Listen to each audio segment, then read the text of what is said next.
Now, ask Clive Gravitt anything you like about lawnmowers, and he's bound to know the answer.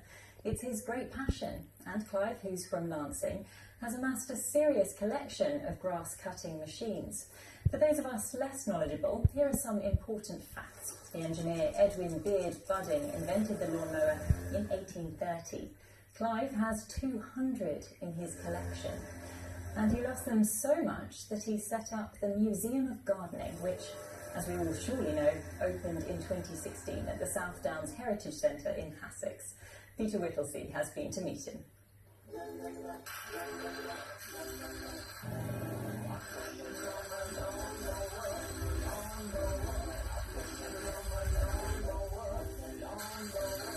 Meet Clive, he's so mad about mowers, he's set up a museum. In the museum here, in this room, we've probably got about 10, 20, I would say about 50-ish in this room.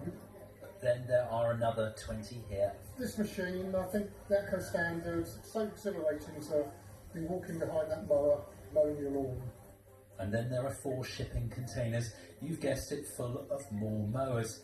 Now Clive wants to cut his collection down to size, but they have to go to a good home.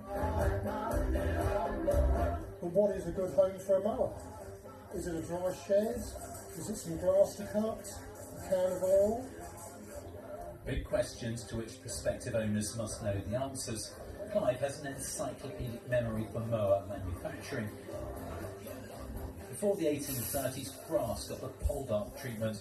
This footage shows how physically demanding scything a sizable lawn would have been.